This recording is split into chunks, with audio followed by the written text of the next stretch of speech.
안녕하세요. 사연에 빠지다의 DJ 민영입니다. 오늘도 두 가지 사연 준비되어 있어요. 끝까지 함께 해주시고요. 구독과 좋아요 버튼도 눌러주세요. 그럼 오늘의 사연 바로 만나볼게요. 안녕하세요. 제가 어렸을 때 집에 큰일이 두 가지가 있었는데요. 첫 번째는 아빠가 보증을 잘못 서셨던 일이었어요. 그때만 해도 어째서 그따위 보증이 존재했던 건진 모르겠습니다. 여기에 무슨 말이며 설명이 더 필요할까요? 두 번째는 말이죠. 저희 엄마가 계모임에서 사기를 당하신 것이었어요. 시골 동네에서 예전에 쉽게 찾아볼 수 있었던 게 아주머니들끼리 모여서 드는 개였죠. 저희 가족이 살았던 서울의 어느 변두리 동네에서도 그런 계모임이 존재하고 있었고요. 하필이면 저희 엄마가 나쁜 마음을 먹은 개주가 돈을 쥐고 있었던 그 계모임에 돈을 갖다 부었던 분이었습니다. 엄마는 원래 개를 들고 계셨었는데 그러던 와중에 아빠가 보증으로 잘못되셨던 건데요.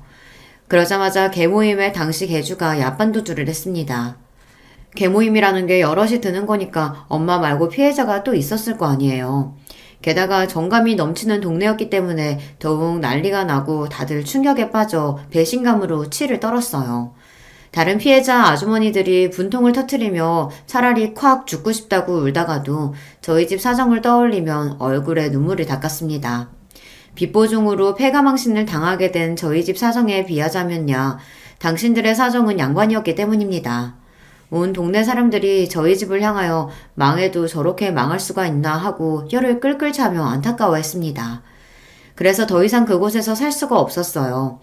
오만 관심과 눈초리를 다 받게 되어서 그런 건 아니었고 그곳에서 계속 살기엔 돈이 없었기 때문입니다. 거의 몸만 빠져나왔던 것으로 기억해요. 과장이 아니고요. 진짜로 짐을 챙긴 게 거의 없었어요.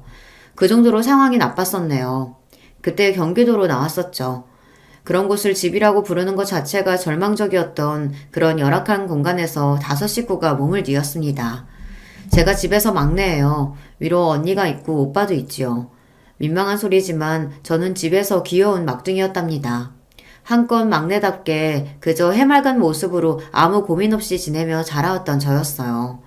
그랬기 때문에 집안에 닥친 커다란 위기 앞에서 더욱 힘들었고 낯설었던 것 같아요. 태어나서 처음으로 마주하는 부모님의 절망에 잠긴 모습을 볼 때면 무서운 기분이 들기도 했습니다. 차라리 그냥 다 같이 죽자. 여기서 끝내자. 살아봤자 뭐해. 살아봤자 하루하루가 고통일 뿐이야. 명신 엄마, 그래도 우리 자식들이 있는데 어떻게 그래. 토끼 같은 자식 새끼들, 아직 어린애들 두고 어떻게 그러겠냐고. 힘들어도 견디자. 참아보자. 견디고 참는다고 해서 달라지는 게 있을까? 이 고통의 끝은 있을까? 나는 내 새끼들에게 이 고통을 지금보다 더 알게 하고 싶지가 않아. 그러니까 다 데리고서 그냥 함께 저 세상으로 떠나는 게 가장 나을 것 같아. 솔직히 그렇잖아. 우리 그만 고통 속에서 살고 이제 평온해지는 게 어때? 자식들을 다 데리고 가자고? 아직 인생이 창창하다 못해 이제 인생을 시작한 우리 자식들을? 그러면 두고 가? 어떻게 두고 가? 그럴 순 없잖아. 다 같이 데리고 가야지. 아무런 고통도 없는 그곳으로 우리 5식구가 다 함께 떠나는 거야. 어느 날 부모님이 그런 대화를 나누시는 것을 듣고 말았습니다. 집이라고 부르기도 싫었던 그곳의 공간은 너무나도 열악했고 단 하나의 방만이 존재하였는데 벽도 얇아서 단열도 안 되고 방음조차 안 됐었죠. 그래서 야심한 씨가 부모님이 밖에서 대화하시는 소리가 다 들려왔습니다. 잠에 푹 빠져 있었더라면 못 들을 수도 있었을 텐데 그날따라 제 눈이 말똥말똥 뜨여 있었어요. 그리고 당시에 저는 그 내용을 온전하게 이해하기는 무리인 어린 아이였으나 본능적으로 이건 아니다라는 생각이 들었고 무서웠습니다. 눈물이 날 것 같아서 몸을 일으켜 앉아 주위를 두리번거리자 언니하고 오빠가 가만히 누워 있었어요. 저는 무서운 기분을 감당하기 힘들어서 울음을 참으며 언니를 살짝 흔들어 깨우려고 했어요. 그러나 제가 언니의 어깨를 잡아 흔들자마자 저지를 당했습니다. 언니가 팔을 들어서 제 손길을 툭 뿌리쳤거든요. 그러더니 몸을 반대로 돌려서 저에게 등을 보이고 누웠어요. 이번에 저는 오빠 쪽을 바라봤죠. 그러자 오빠 역시도 저에게 등을 보이는 자세로 바꿨습니다. 그 순간 깨달음이 왔어요. 잠을 자지 않고 있었던 사람은, 밖에서 나누는 대화 소리를 들어버린 사람은 이곳에서 저 한 명뿐이 아니었다는 사실을 말입니다. 아마 그날 언니하고 오빠는 한숨도 못 잤을 것 같네요. 어린 아이였던 저는 두려움에 떨면서 눈물을 닦고 눕자마자 어설프게 잠이 들었었지만 언니와 오빠는 그러지 못했을 듯 싶어요. 그토록 슬프고도 무서운 밤이 저희 가족에게 있었습니다. 이걸 다행이라고 해야 할지 모르겠으나 다행히도 부모님은 저희 삼남매와 함께 세상을 등지겠다는 걸 실천으로 옮기지 않으셨습니다. 혹시라도 그런 끔찍한 일이 벌어질까 싶어서 한동안은 눈치를 살피며 속으로 오들오들 떨며 지냈었는데 시간이 좀 지나자 마음이 놓이더군요. 제가 그 정도였으니 언니나 오빠는 더욱 예민하게 상황을 주시하며 스트레스를 많이 받았겠다는 생각이 들더라고요. 다들 좁아터진 그 집에서 말을 하는 경우가 드물었습니다. 꼭 필요한 말만 했었고요. 원래 시끄럽지도 않아서 대화가 잔잔하게 오갔던 게 저희 집의 옛 풍경이었기 때문에 이런 변화가 두고두고 저는 낯설었습니다.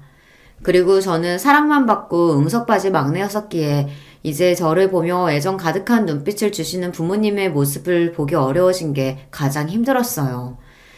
세상에 찌들고 사람에게 실망하고 지칠 대로 지쳐버린 두 분의 얼굴에서는 눈빛이 죽어 보였었죠. 언니가 고등학생일 때 오빠는 중학생, 저는 초등학생이었는데요. 어느 날 언니가 부모님 앞에서 대역 죄인이라도 된 것처럼 고개를 푹 숙인 채로 무언가 양해를 구하고 허락 또한 구하는 그런 장면을 제가 봐버렸습니다. 당시에는 영문을 몰랐었는데 그건 언니가 대학에 가고 싶다는 이야기였더라고요.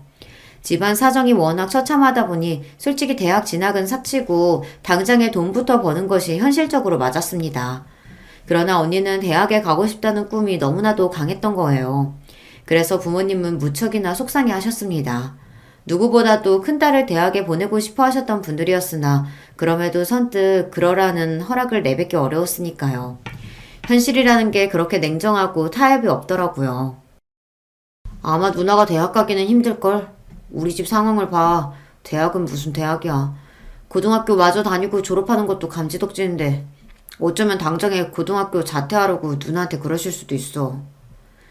오빠는 제 앞에서 냉소적으로 자기 생각을 말했었습니다. 그 소리를 듣고서 저는 별 생각 없이 고개를 끄덕였었죠. 그러나 저희가 틀렸습니다. 심각하게 고심을 이어가던 부모님이 전혀 다른 결론을 내리셨기 때문입니다. 그래 명신아, 네가 그렇게나 가고 싶어하는 대학, 만약에 가지 못하면 그 후회와 서러움이 너의 평생에 따라 붙겠지. 그건 아빠하고 엄마도 원하지 않아. 그러니까 가고 싶으면 대학에 가라. 네 하고 싶은 대로 해도 돼. 아빠가 그렇게 말씀해 주셨을 때 언니가 그 앞에서 펑펑 울었습니다. 언니가 그렇게 우는 것을 처음 봤던 때가 바로 그 순간이었네요. 부모님에게 연달아 벌어졌던 일들로 저희 집이 폭삭 주저앉았을 때 오빠하고 저는 현실이 믿겨지지 않아 눈물을 흘렸었는데 언니는 그때도 입술을 꽉 깨물고서 안 울었었거든요. 그랬던 저희 집 장녀가 대학을 가도 좋다는 이야기에 오열을 하고 있었습니다. 그 모습은 제 가슴에 뜨거운 울림을 주었던 것 같아요. 언니는 고등학교 졸업 후에 무난한 4년제 대학에 들어갔습니다. 가족들에게 엄청 미안해했어요. 명문대가 아니라서 미안하다고, 대학 욕심을 냈던 주제에 공부는 그만큼 하지 못해서 면목이 없다고, 얼마나 가족들 앞에서 울적해했는지 모릅니다. 하지만 부모님은 그런 언니를 따스히 다독여 주셨어요. 그래서 언니가 대학 생활을 시작할 힘을 얻었던 거라고 저는 그렇게 보고 있어요. 부모님은 언니가 대학을 가기 전에 간 후에도 미친 듯이 일을 하며 돈을 벌고 계셨습니다. 아빠는 온갖 현장 일을 닥치는 대로 다 다니셨고요. 그래서 몇 날 며칠씩 집에 안 들어오시는 일이 허다했습니다. 엄마는 생산직으로 공장을 다니셨죠. 옛날에 엄마에 비하면 너무나도 생기가 하나도 없는 모습이라 슬프고 낯설었지만 그래도 집이 폭삭 주저앉았던 그때 직후에 비하면 시간이 지나며 얼굴이 많이 나아지셨기 때문에 그나마 다행이라고 저는 생각했습니다. 적어도 더 이상 5식구 다 같이 죽자는 말씀은 안 하시게 되었으니까요. 대학생이 된 언니는 공부뿐만 아니라 일까지 열심히 했습니다. 정말 24시간이 부족해 보일 정도로 열심히 살았었죠. 20대 초반에 체력이 받쳐줬기 때문에 가능했던 것이지 안 그랬으면 불가능했을 게 분명하다는 생각이 들 정도로 언니는 무리를 해가면서 대학 생활과 동시에 각종 일을 하며 돈을 벌었습니다. 그래서 4년제 대학을 다니는 동안 단 한 번도 집에다가 손을 벌린 적이 없었고요. 오히려 생활비에 보태 쓰시라며 부모님께 돈을 드렸어요. 사춘기 시절 집안 상황도 그랬다 보니 잠시 심적으로 방황을 하기도 했던 오빠가 정신을 바짝 차리게 된 것에는 죽도록 열심히 사는 언니의 모습도 있었다고 봅니다. 오빠는 전문대를 갔는데요. 거의 학비가 안 들었던 곳으로 알고 있어요. 그래서 오빠가 그 전문대를 간 것이었고 학교와 연계된 일터에 곧장 취업까지 했었죠. 그 시기에 오빠가 남겼던 말이 무척이나 인상 깊었어요. 적성? 흥미? 진로 고민? 그딴 걸 떠드는 것 자체가 전부 사치야. 그냥 최적의 길을 찾아서 닥치는 대로 살아야 돼. 안 그러면 우리 같은 사람들은 이 사회에서 못 살아남으니까. 그렇게 말을 하던 오빠의 모습이 무척이나 의젓해 보여서 인상 깊기도 했었지만요. 어딘가 가슴 한편이 알싸해졌던 그런 감각이 남아있네요. 쉬지 않고 일을 해오신 부모님부터 언니와 오빠까지 전부 이를 악물고 지독하리만치 악바리 정신으로 무장한 채 살았습니다. 그런 희상이 모이고 또 쌓여서 이뤄낸 변화가 있었다면 드디어 집이라고 부를 만한 곳에서 살게 되었다는 것이었네요. 제가 고등학생이 되었을 무렵에는 저희 집을 제법 살만하다고 표현할 수 있었던 것 같아요. 하지만 평화를 쟁취하는 곳에는 대가가 따르더군요. 그 즈음부터 아빠가 편찮으셨어요. 너무나도 무리를 해오신 것에 대한 후유증이었겠죠. 가장으로서 스트레스와 압박감도 지난 세월 너무 많았을 테고요. 무엇보다 빚 보증을 잘못 써셔서 모든 걸 망치셨던 그때부터 아빠는 아마 단 한순간도 죄책감에서 벗어나 보신 적이 없었을 거예요. 그런 것들이 전부 아빠의 건강을 갉아먹은 모양이었어요. 그날도 돈을 벌러 나가셨다가 길에서 쓰러지셨죠. 병원으로 실려가셨어요. 몸에서 어디 한 군데 균형이 맞아 있던 곳이 없었고 무엇보다 암이 걸리신 상태였습니다. 불행 중 다행으로 이기라서 희망이 있었고요. 저희 가족은 희망만 있으면 된다라는 생각으로 그런 마음으로 똘똘 뭉쳤습니다. 엄마는 그간 얼마나 알뜰살뜰하게 살림을 해오신 것인지 비상금을 따로 모으셨더라고요. 비상금의 대부분은 언니와 오빠가 새마을비 명목으로 부모님께 드렸던 돈에서 나온 것이었고요. 엄마는 차마 자식들이 밖에서 고생을 해가며 벌어온 돈을 다 쓸 수 없었기에 아끼며 일부를 항상 고이 간직해왔다고 하셨습니다. 그 앞에서 저희 삼남매의 눈가와 가슴이 뜨거워졌었죠. 아빠가 또 자책을 하시고 미안해 하실까봐 일부러 저희 가족들 더 씩씩하게 굴며 암 별거 아니고 치료비 또한 얼마 안 드는 것처럼 그렇게 행동을 했었네요. 저는 고등학교 생활 내내 따로 학업비 명목으로 집에서 돈을 받아본 기억이 없는 것 같아요. 교과서를 닳고 닳도록 보았고요. 문제집은 교무실을 기웃거리며 돌며 공짜로 받았습니다. 자존심이요. 친구들의 시선이요. 그런 건 정말 최소한의 여유가 있어야 신경을 쓰는 것이잖아요. 저는 밑바닥까지 봐왔던 입장으로서 그깟 자존심이 밥먹여준다고 생각하지 않았습니다. 사실 미성년자 학생이 그렇게 굴기 쉽지 않잖아요. 감수성 예민할 때니까요. 하지만 그럼에도 저는 아주 악착같이 구는 면모가 강했던 것 같아요. 제 위로 언니와 오빠가 얼마나 악바리 정신으로 사는지 봐왔기 때문에 아마 그런 모습을 보면서 배워왔던 것이겠죠. 학교 뒤편에 있는 매점은 들어가 본 적도 없습니다. 항상 소화기관이 약해서 간식거리를 먹으면 배가 아픈 사람처럼 친구들 앞에서 그렇게 굴었어요. 그 핑계로 매점도 가지 않았었죠. 실상은 돈 한 푼이 아까워서 아무것도 못 사 먹었던 것이지만요. 가족들이 얼마나 힘들게 벌어온 돈인지 아니까 함부로 쓸 수가 없었습니다. 피와 땀이 담긴 돈을 저는 아주 귀하고 중하게 여겼습니다. 어린 시절에 집안 사정이 어려운 걸 겪게 되면 보통 두 가지로 결과가 나뉘더라고요. 비관적으로 철이 안 들거나 지나치게 철이 들어버리거나 둘 중 하나라고 합니다. 저는 후자였어요. 학창시절에 항상 머릿속에는 티끌모아 태산이다 이런 생각을 가지고 있었고요. 그래서 매점에 작은 과자 한 봉지도 못 사 먹었던 거예요. 돈이 너무 아깝고 어렵게 생각되어서 그런 이유로 공부도 열심히 했던 사람이 바로 저입니다. 돈이 간절하고 부족할수록 남들보다 공부를 더 열심히 해야 한다는 이치를 다행스럽게도 저는 제때에 알아차린 경우였어요. 비록 학원 한번 다니지 못했었고 학용품 또한 공짜로 얻어지는 것을 사용해서 공부를 해야 하는 입장이었으나 그런 걸 핑계로 삼지 않았습니다. 무조건 공부에 매달렸고 그 결과 꽤 알아주는 대학에 저는 들어갈 수 있었는데요. 중요한 대목은 장학금을 받고서 입학했다는 사실이겠죠. 이게 저는 그렇게나 뿌듯하고 보람되더라고요. 제가 대학교에 들어갔을 때 부모님이 많이 우셨습니다. 언니도 오빠도 가슴 벅차서 어찌할 줄을 몰라 했었고요. 단순히 집안의 막둥이가 드디어 다 커서 대학에 갔다는 사실 때문에 가족 모두가 그런 반응을 보였던 건 아니었죠. 제가 좋은 대학에 그것도 장학금을 받고서 들어갔다는 사실 자체가 저희 가족들에게는 커다란 희망으로 다가왔기 때문입니다. 희망은 미래를 꿈꾸게 한다는 것을 이미 알고 있었어요. 아빠가 암을 이겨내고 무사히 일상으로 돌아오셨던 것에서 이미 증명이 되었기 때문입니다.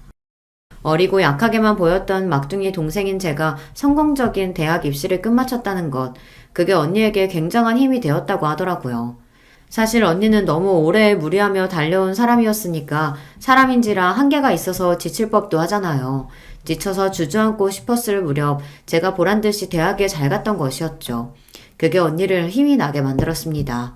언니는 다시 달려보자는 각오를 다지고서 그렇게 살았고요. 그러다가 형부를 만났습니다. 형부가 정말 성실하고 착하고 좋은 분이에요. 인상부터 서글서글하고요.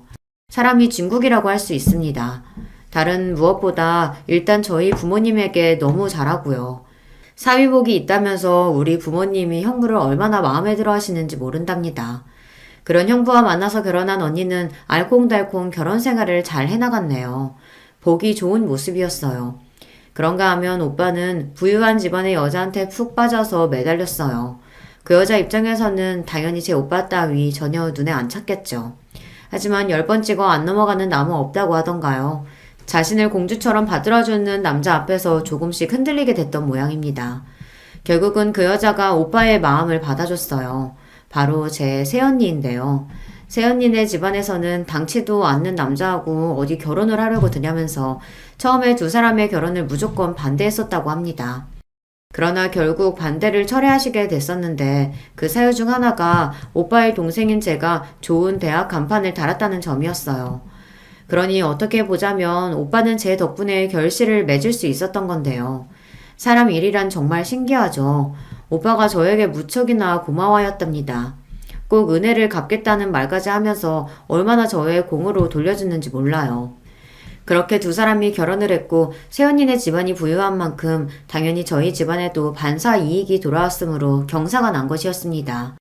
그때부터는 부모님의 얼굴이 활짝 펴기 시작했고요. 살다 보니 이런 날도 오는구나. 살아있길 잘했다. 오늘날까지 인생 살아보기를 정말 잘했어. 오빠가 새언니하고 결혼하던 날 엄마가 눈물을 훔치시며 그렇게 말씀하시는 것을 들었어요. 그러자 그 옛날 너무나도 힘들었던 때에 엄마가 차라리 다 같이 죽자고 생각하셨던 게 떠올라서 가슴이 아팠던 것과 동시에 감기가 무량하였습니다. 그 힘든 시절이 어느새 다 지나고 이렇게 빛 보는 날이 오는구나 싶더라고요. 역시 좋은 것이든 나쁜 것이든 결국에 모든 것은 다 지나가기 마련이라는 말이 맞았습니다. 저는 대학을 졸업하고서 꽤 이름이 있는 기업에 들어갈 수 있었어요. 사무실에 저만의 자리가 있고 제 명함이 있다는 사실에 처음에는 너무 믿어지지 않을 만큼 감격했던 기억이 나네요. 쫄쫄 굶어가면서 교무실에서 얻은 문제집을 풀던 수험생 시절이 떠올라 더욱 그랬던 것 같습니다. 이제 여기까지 왔으니 어디 한번 최선을 다해서 이 생활을 누려보자 하는 마음도 들었고요. 저는 돈 버는 재미를 처음 느끼기 시작했어요. 학교를 다니면서 아르바이트를 했던 때와는 차원이 달랐죠. 자연스레 돈 관리에도 관심이 가더라고요. 저축부터 재테크까지 다양하게 관심을 두며 짬날 때마다 공부를 하였답니다. 저와 이런 부분에서 대화가 통하는 사람들과 회사 내에서 친해지게 되었어요. 그렇게 친해진 분들 중 어떤 한 분을 통해서 남자 한 명을 소개받게 되었는데요. 저는 제 남편을 그런 과정으로 만났던 것이죠. 다니던 회사 수준이 거의 비슷했었기 때문에 소개를 받게 되었었는데 처음에 얘기를 언뜻 전해 듣고서 기대했던 것보다 직접 만나보니까 더 좋았던 사람이 바로 제 남편이었습니다. 일단 사람이 가볍고 허황된 것과는 거리가 멀었고요. 성실했어요. 그러면서 일하는 것에 관해서는 의욕이 강한 편이었으며 성격은 착하다고 볼 수 있었습니다. 너무 마음에 들더라고요. 그래서 금세 사귀기 시작했었고 그때 남편이 모아놓은 돈이 별로 얼마 안 됐었습니다. 그렇다고 해서 시댁 집안이 잘 사는 것도 아니었고요. 하지만 제가 경제적인 부분에 전혀 개의치 않았던 것 같아요. 돈보다 사람이 우선이라고 생각했었고 무엇보다 형부라는 예시가 있었으니까요. 저희 언니하고 결혼했을 때 형부가 돈도 뭣도 없었지만 그럼에도 단란하게 가정을 꾸려서 너무 행복하게 잘 살아왔죠. 경제적인 배경이 부족하더라도 사람 됨됨이가 좋고 착실하고 자기 여자 하나만 바라보고 이런 남자라면 저는 너무 좋았습니다. 결혼 상대로 너무 괜찮다고 속으로 생각을 쭉 해왔던 저는 남편과 만난 지 1년 정도 됐을 때 먼저 결혼에 대해 의논하자고 말을 꺼냈었답니다. 남편하고 사귀는 동안 싸운 적이 전혀 없었을 만큼 서로 잘 맞았었는데 결혼 문제에 관해서도 마찬가지였어요. 생각이 엇비슷했고 결혼하고 싶은 마음 또한 잘 통했습니다. 그래서 그때가 되자 저는 가족들을 향해 결혼하게 되었다고 밝혔었고요. 그랬더니 온 가족이 한바탕 난리가 났었네요. 우리 집 막둥이가 언제 이렇게 다 커서 시집을 가게 됐다고 그러니? 언니하고 오빠가 결혼한다고 했던 때와는 서운함보다 기뻐하는 감정이 훨씬 더 큰 게 보였던 엄마가 눈물이 그렁그렁한 걸 보자 저도 눈시울이 뜨거워졌습니다. 아빠 역시도 첫째와 둘째를 결혼시켰던 때에는 그저 이럴 때가 되었구나 싶은 마음이 컸었는데 막내가 결혼한다고 하자 그만큼 세월이 많이 흐른 것도 갑자기 느껴져서 가슴 한편이 썰렁하고 허전해진 기분이라고 하셨어요. 부모님이 울컥하신 모습을 보였다면 언니와 오빠는 놀랍고 즐거워하는 모습을 보여주었습니다. 아무리 의젓하게 행동을 해도 영원히 어린 동생으로만 보였던 제가 결혼을 한다고 하니까 진짜로 완전히 어른이 되었다는 게 그제서야 체감이 되며 깜짝 놀랐다고 하더라고요. 오빠는 저에게 통 큰 결혼 선물을 안겨주겠다는 말까지 하였습니다. 내가 너한테는 일전에 크게 신세 진 것도 있었잖아. 이제 갚아야지. 차 한 대 뽑아줄 테니까 마음에 드는 게 있는지 한번 진지하게 알아봐. 뭐? 차를 뽑아주겠다고? 그게 정말이야? 아니야. 안 그래도 돼. 그럴 거 없어. 새 차 필요하면 내가 뽑으면 되는 거지. 왜 오빠가 그렇게 무리를 해? 야, 이 녀석아. 내가 그래도 네 오빠인데 이 정도는 해줘야지. 그리고 민망한 사실 한 가지 밝히자면 차를 100% 내 돈으로 뽑아주겠다는 건 아니야. 오빠 돈만이 아니라고? 그러면 또 누구 돈이 들어가는 건데? 잠깐만. 설마 새언니? 제 결혼 선물로 오빠뿐만이 아니라 새언니까지 합세해서 정말 놀랍게도 차를 한 대 뽑아주겠다고 한 거예요. 제가 새언니와 개인적으로 연락을 해본 일이 없었고요. 새언니는 워낙 시댁과 거리를 딱 유지하며 사는 며느리라고 스스로를 미리 규정했던지라 저와 교류를 할 일이 없었습니다. 그런 새언니에게 가족들은 아무런 불만이 없었고요. 워낙 잘난 집안 배경 가진 사람이 새언니이기도 하고 성격 자체도 그렇다고 하는데 저희 쪽에서 무슨 불만이 있겠어요. 게다가 오빠가 오죽 새언니를 좋아해왔어야 말이죠.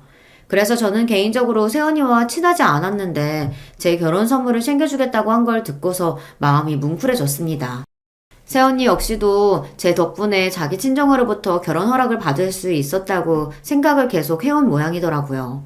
제 결혼이라는 건수가 생긴 참에 뭔가 저에게 보답을 해주고 싶어하는 새언니의 마음을 알고 제가 굳이 거절하는 건 도리가 아닌 것 같아 받기로 했습니다. 차종을 고르는 데는 시간이 걸리지 않았어요. 평소에 제가 속으로 원하고 있었던 차종이 있었거든요. 그래서 그때 결정은 바로 했었고 실제로 차가 출고되어 제가 받아보게 된 건 몇 달 후의 일이었네요. 그럼에도 결혼식 전이었기 때문에 선물 받는 기분이 아주 제대로 났었답니다. 그 유명한 벤츠 차량이었고요. 제가 벤츠의 차주가 되다니 정말 날아갈 듯이 기쁘고 말도 못하게 행복했답니다. 제 차가 된 벤츠를 직접 운전해보고 나서 즐거워하는 저를 보며 부모님도 무척 흐뭇해 하셨고요. 언니하고 형부는 너무 좋아해 주었어요. 혹시 저만 새언니로부터 거나한 선물을 받게 되어 질투를 사는 일은 전혀 있지도 않았었네요. 오히려 언니도 형부도 본인들은 저에게 폼나게 선물을 못 해주지만 그걸 제가 이해해 줄 거라고 믿는다는 말을 하며 은근히 저에게 미안해 했습니다. 이런 가족이었어요. 결혼 과정에 있어서 저는 제 가족들 덕분에 마음이 든든했답니다. 너무 고마운 점 투성이었고요. 제가 앞으로 정말 행복하게 가정 잘 꾸리고 살아서 가족들에게 좋은 모습을 보여주는 것으로 보답해야겠다는 다짐이 저절로 설 정도였어요. 제가 보통으로 악착같이 살아온 시기를 겪어온 사람이 아니었잖아요. 그랬던 제가 어디 가지 않았습니다. 오빠하고 세연이 부부가 통 크게 벤츠를 선물로 뽑아줬으니 그렇게 이득을 본 만큼 제가 다른 부분에서 대출 같은 거 없이 자력으로 어떻게든 신혼살림을 다 꾸려보겠다는 의욕이 활활 불타올랐거든요. 그때 정말 하루 24시간이 모자랐어요. 퇴근하고 나서는 계속해서 여러 가지 시행 제도를 찾아보며 저와 남편이 결혼하면서 받을 수 있는 혜택을 알아보고 공부했거든요. 신혼집도 절대로 거저 구한 것이 아니었고요. 얼마나 많이 공부하고 고심하고 직접 발로 다 뛰어가면서 준비와 마련을 했던 건지 모릅니다. 저는 이게 응당 당연한 거라고 생각을 했었어요. 어디에 기대거나 손 벌릴 생각이 없이 스스로의 힘으로 일단 하는 데까지 최선을 다해서 해보자는 것이었죠. 이런 저의 면모를 남편이 잘 맞춰주었기도 했고요. 저 혼자 노력하고 열심히 해봤자 상대방이 아무 반응이 없거나 반대의 뜻을 보이면 의미가 없는 거잖아요. 하지만 역시나 남편은 저와 잘 맞았죠. 그래서 저는 설마하니 제가 남편과 결혼 생활에서 문제를 겪게 될 거라고는 상상도 못 해봤었습니다. 그것이 저의 커다란 착각이었던 것이죠. 시댁 이야기를 해봐야겠는데요. 신기하게도 시댁과 제 친정이 뭔가 비슷한 점들이 많았습니다. 우선 시댁이 예전에 사기를 당하는 바람에 폭삭 주저앉았던 일이 있었거든요. 나쁜 사기꾼이 작정하고 덤벼들었던 것에 시아버지께서 속수무책으로 당하셨던 일이라고 합니다.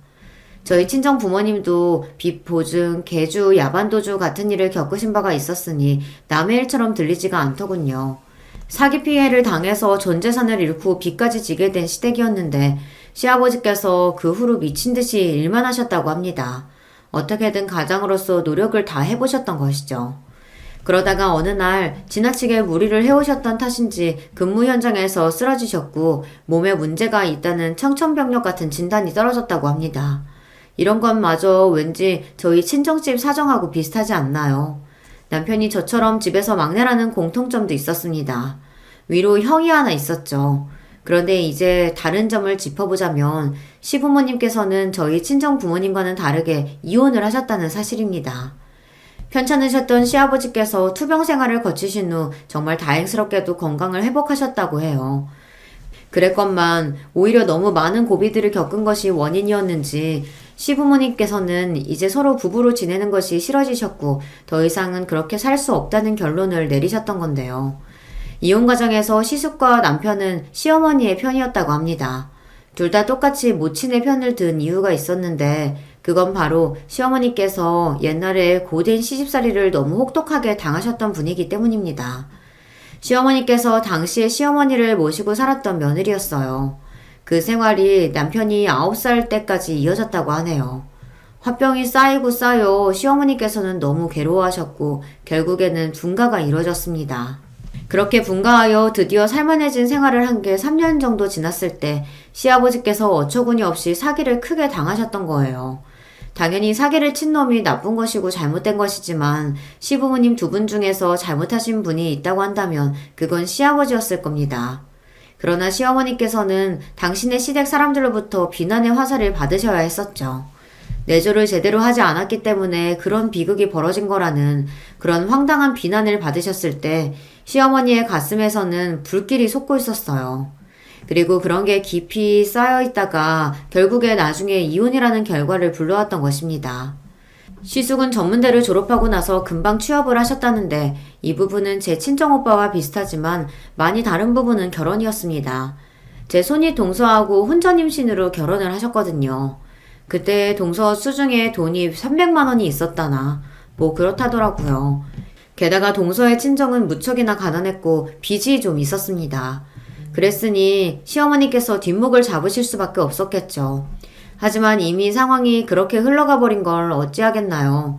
시숙은 본인의 처가 사정이 워낙 안 좋으니까 결혼 후에도 생활비 지원 같은 걸 그쪽에 우선적으로 하며 지내게 되었고 그 모습을 시어머니께서는 속 끓이며 지켜보셔야만 했습니다.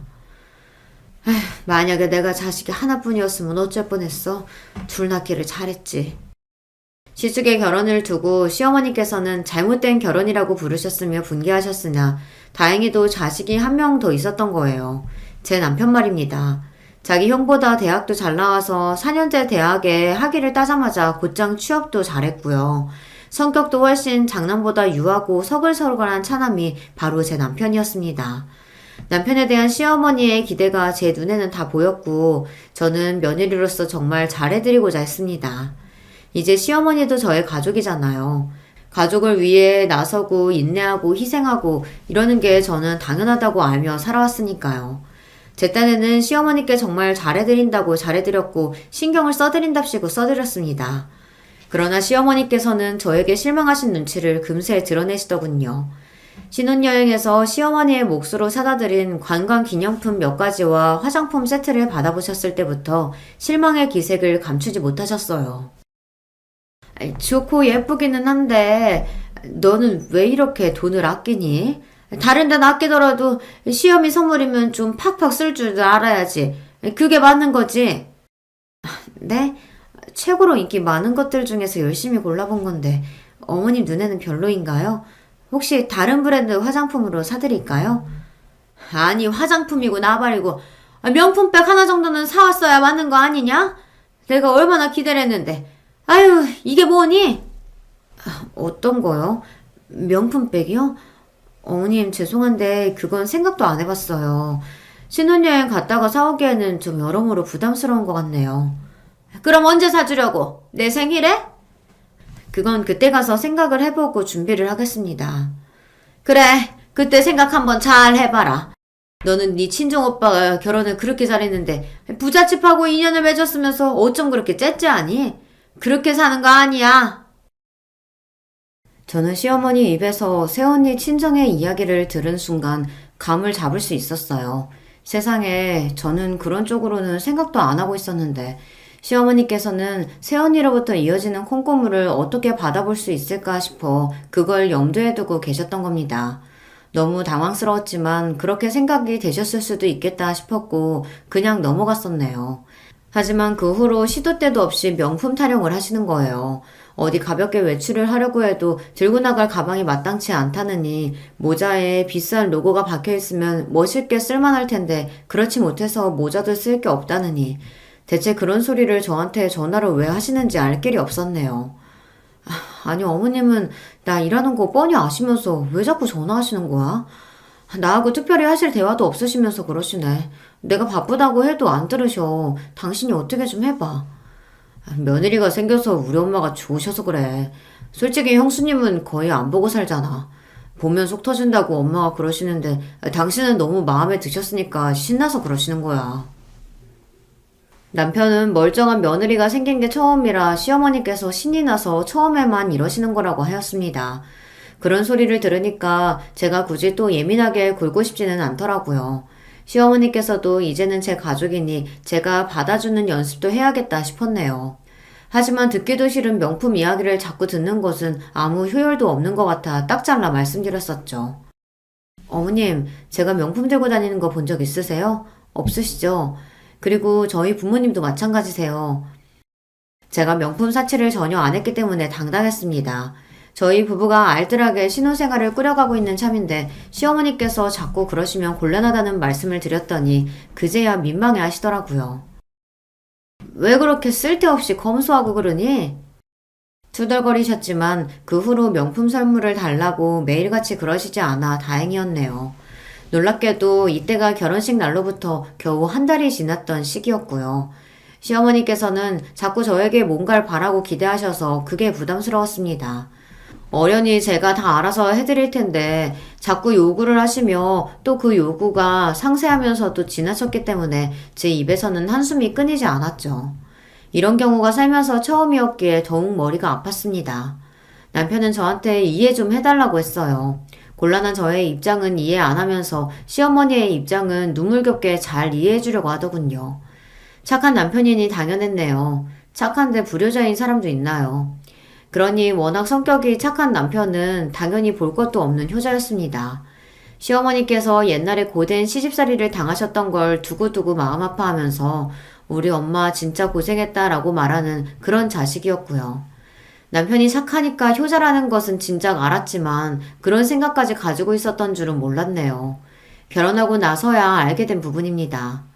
처음 만났을 때부터 마음에 들었고 호감이 갔었고 많은 확신을 가지고 결혼으로 나아갔던 그런 관계라고 생각을 해왔건만 제가 미처 알지 못했던 남편의 면모들 때문에 솔직히 속으로 많이 당황스러웠어요. 그치만 실망 안 시키고 사는 사람이 어디 있겠나요? 그리고 남편의 입장에서는 제가 예상외로 매정하게 보여 그게 실망스러울 수도 있는 일이었죠. 그래서 저는 시어머니만 두둔하는 남편을 이해해 보려고 했습니다. 시간이 지나면 시어머니와의 관계 또한 좋은 방향으로 바뀔 거라는 기대 또한 해보았습니다. 그런 마음가짐을 지니고 있었음에도 불쑥 짜증이 솟아오르는 것만은 어쩔 수가 없더라고요.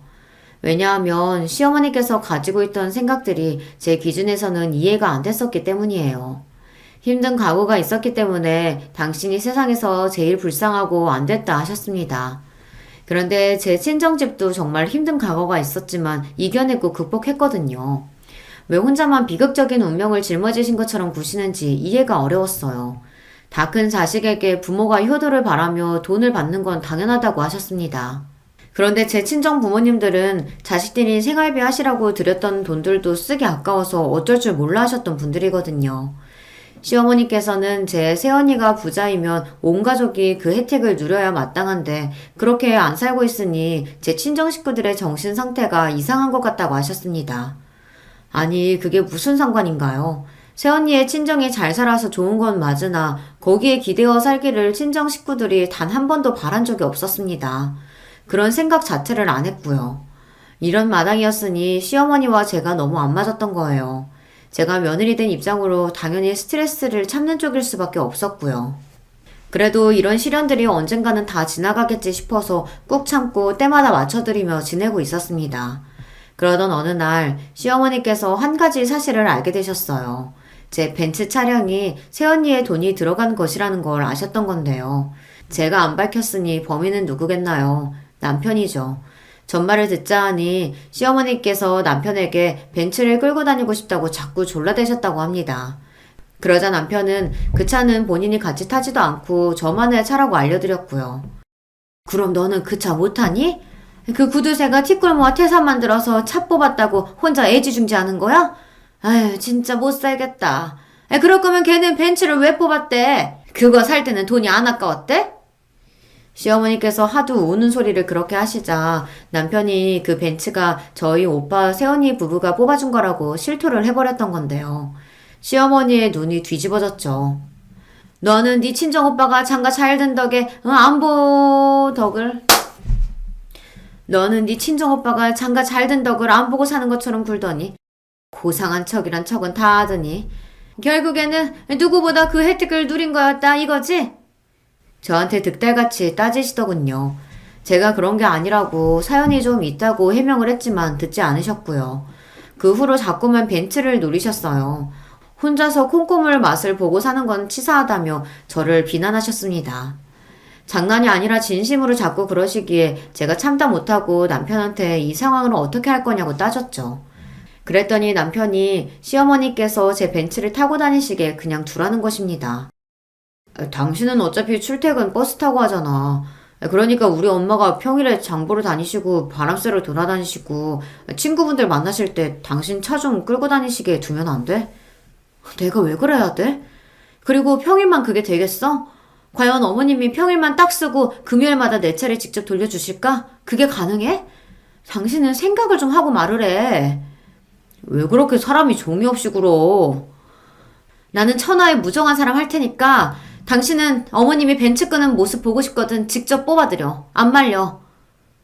그럼 벤츠 뽑고 나서 할부금 같이 갚을 거야? 대체 내가 왜? 당신이 혼자 어머님께 선물 드리는 거지. 남편 돈으로 벤츠 뽑아드리라고 했더니 그건 좀 곤란하다고 하더군요. 어이가 없었네요. 고작 이런 남자인 줄 정말 상상도 못했기에 결혼했던 겁니다. 이렇게나 금세 밑바닥을 보게 될 줄도 몰랐었고요. 남편은 본인이 처가의 덕을 전혀 안 보려고 하고 그런 말도 입 밖으로 안 꺼내는 것만으로도 스스로를 최고의 개념 넘치는 남자라고 생각 중이었습니다. 왜 제가 제 남편의 밑바닥을 이렇게 보게 된 것인지 애초에 신혼집을 시댁과 가까운 동네로 구했던 것이 후회 막심하였습니다. 그렇지 않았다면 이런 머리 아픈 상황들이 계속 이어지지는 않았을 것 같더라고요. 이미 이렇게 되어버린 일들 뭐 어쩌겠나 싶어서 이제라도 적당히 시어머니의 말씀들을 흘려들으며 지내야겠다 생각했었죠. 괜히 제가 잘해드리려고 좋은 며느리가 되고 싶어서 의욕을 부렸다가 스스로 무덤을 파온 것 같았습니다. 그래서 일을 할 때는 아예 시어머니의 전화를 받지 않았고요. 문자도 퇴근하고 집에 도착해서야 답장을 보냈습니다. 평일에 일하는 직장인이 주말에 쉴 때는 쉬어야 한다는 명목으로 시어머니의 부름에는 핑계를 댔고요. 그랬더니 남편이 서운해하는 눈치였어요. 좀 삐진 모습이었고 제가 이럴 줄 몰랐다며 실망이라고 투덜대기도 했습니다.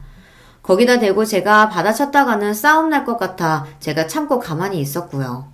그러던 와중에 결국 시어머니께서 못 참고 행동을 개시하셨던 거예요. 퇴근하고 왔는데 집에 시어머니께서 계셨습니다. 심장이 멎는 줄 알았네요. 깜짝이야. 어머님, 어쩐 일이세요? 어떻게 들어오셨고요? 내가 내 아들 사는 집도 못 들어와 보니? 당당하게 저를 쏘아보셨죠. 남편이 현관 비밀번호를 알려드렸더라고요. 방금 퇴근하고 와서 피곤한데 시어머니께서 이러시니까 머리가 다 아팠습니다. 그래서 힘없이 무슨 일로 이렇게 오신 거냐고 여쭸더니 바빠서 고단한 척 하지 말라며 제가 항상 온갖 종류의 고상한 척 다 하는 것 같다며 잔소리를 퍼부으셨죠. 세상에 퇴근하자마자 이런 소리를 들어야 한다는 게 기가 막혀서 가만히 있었는데요. 혹시 저녁도 드시고 가실 건가 싶은 궁금증과 걱정으로 시어머니를 멍하니 바라보고 있었는데 그때 본론을 꺼내 드셨습니다. 갈 때는 네 차 타고 가련다. 아, 제가 모셔다 드릴까요? 너는 그냥 차 키만 주면 돼. 내가 알아서 몰고 갈게. 네? 그게 무슨 말씀이시죠? 설마 제 차를 어머님이 몰고 가시겠다고요? 가져가시겠다는 거예요? 예, 내가 진작부터 벤츠 끌어보는 게 소원이었던 사람이야. 너는 네 CM이 소원도 못 이뤄주니? 저기 어머님, 제가 능력이 대단한 사람이면 다 들어드리고 싶은데 죄송하게도 그렇지 못해서요. 그 차는 제가 정말 소중히 애지중지하는 건데요. 네 돈으로 뽑은 것도 아니잖아. 근데 너만 누리고 나는 누리면 안 돼? 너는 째째하다 못해 치사하게까지 하면 사람이 너무한 것 아니냐? 시어머니께서 삿대질까지 하시며 윽박 지르신 순간 제 얼굴에 침이 튀는 것까지 느껴졌습니다. 그때 머리 꼭지가 확 돌더라고요. 더 이상 못 해먹겠네요. 제가 엄청난 실수를 했다는 걸 스스로 인정하지 못해 오늘 여기까지 온 것 같아요. 그런데 이제는 인정하렵니다. 네, 제가 결혼을 잘못한 사람이었어요. 인생 최대의 실수였죠. 이제는 다 그만둘래요. 뭐야? 너 정말 웃긴다. 결혼이 애들 장난이니? 네가 그런다고 해서 마음대로 이혼할 수 있을 줄 알아? 모르셨죠? 저희 아직 혼인신고 안 했어요. 그게 무슨 말이니? 혼인신고가 아직이라니? 그럼 아직도 법적 부부가 아니란 소리? 네. 1인 가구여만 받을 수 있는 혜택이 있어서요. 그것 때문에 아직 혼인신고조차 안 한 상태였습니다. 그러길 천만 다행이었네요. 이런저런 정보 많이 찾으며 공부하고 한 푼이라도 아끼려고 했던 지난 노력이 오늘 이런 식으로 빛을 발할 줄은 몰랐네요. 결혼 생활은 이쯤에서 접을게요. 원인이 뭔지는 제가 말씀 안 드려도 잘 아시겠죠? 제가 차분히 말씀을 드렸더니 시어머니의 얼굴에 경악이 점점 퍼져나가더군요. 결혼하면 즉시 혼인신고를 하는 걸로만 생각을 하셨기에 이랬을 줄은 상상도 못 하셨던 거예요. 얼굴에 가득 차있던 탐욕의 기운이 싹 가신 시어머니께서 난감해하시며 진정 좀 하라고 하셨어요. 저는 시어머니와 마주보고 있을수록 더 스트레스를 받는다고 알려드렸습니다. 난 이만 갈 테니까 저녁 잘 차려서 먹어라. 내가 왔던 일은 없던 일로 하고. 종종 걸음으로 시어머니께서 빠른 퇴장을 하셨고요. 저는 저녁을 차리는 대신 당장 해야 할 일들을 정리해서 적어놨습니다. 그리고 잠시 후 남편이 귀가를 하였는데 시어머니를 찾는 것인지 밝은 얼굴로 집안을 두리번거리더군요. 시어머니의 연락을 못 받은 모양이었습니다. 그런 남편에게 저는 이혼하자고 그랬어요. 혼인신고를 안 했으니 마무리는 깔끔할 것 같아서 다행이야. 역시 나가있던 남편은 제가 적어놓은 정리 목록을 보면서 절망했습니다. 각자 짐을 빼는 수순, 집 정리, 돈 정리 이런 것들을 다 적어놨거든요. 그리고 시어머니로부터 제가 명품을 비롯하여 금전적인 것을 요구받았던 횟수 또한 하단에 기록을 해둔 상태였습니다. 벤츠를 빼앗아 가려고 하셨던 오늘의 시도까지 깔끔하게 기록이 되어 있는 걸 본 남편은 전의를 상실했어요. 그 어떤 변명이나 핑계가 안 통할 거라고 판단했는지 저한테 사과를 하였어요. 미안해. 내가 뭐가 옳고 그른지 몰랐어. 우리 엄마 일이라서 어쩔 수 없었나 봐. 용서해달라며 앞으로 잘하겠다고 하는데 그 모습마저 이제는 마마보이로 보일 뿐이었습니다. 무엇보다 저는 그렇게 골치 아프게 살고 싶지가 않았어요. 그래서 단호하게 굴었네요. 친정 식구들에게도 다 알렸고요. 그 덕에 도움을 받아서 더욱 빠른 정리가 가능했습니다. 전 남편 그리고 전 시어머니까지 저한테 매달리며 냉정하게 굴지 말고 기회를 더 달라고 그랬었는데요. 그냥 저는 냉정한 사람이 되기로 했습니다. 까짓거 천하의 냉혈한이 되어버리고 제 인생을 찾는 게 나았네요.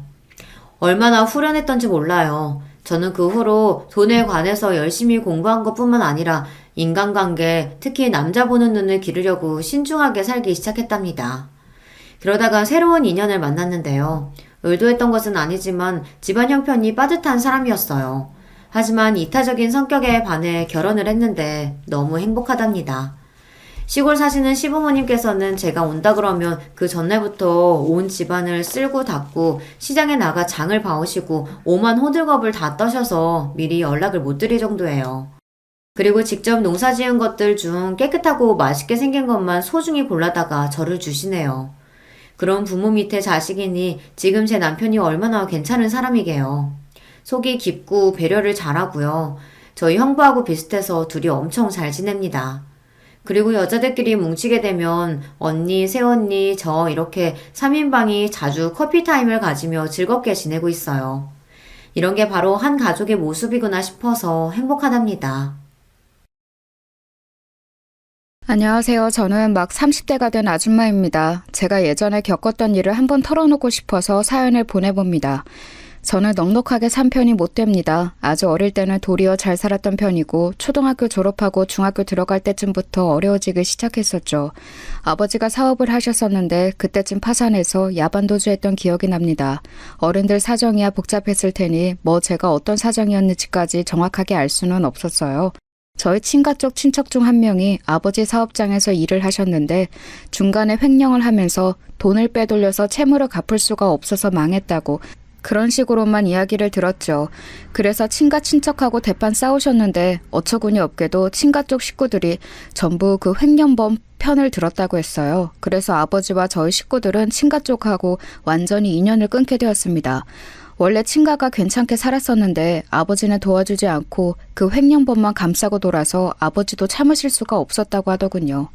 친가 쪽에서 큰아버지 아들이었던 큰 사촌 오빠만 그 뒤에도 왕래를 했어요. 그것도 친가 어른들 모르게 와서 인사를 하고는 했었죠. 저하고는 나이 차이가 많이 나서 큰 사촌 오빠가 10살 정도 많았습니다.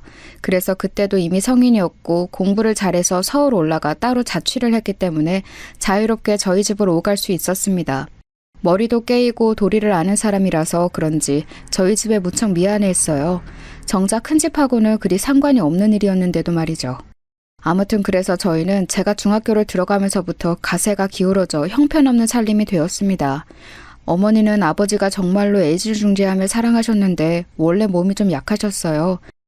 그런데 그렇게 사업이 기울어져서 파산을 하고 야밤에 짐 싸서 도망을 나오고 이러다 보니까 충격을 받으셔서 더욱이나 몸이 안 좋아지셨죠.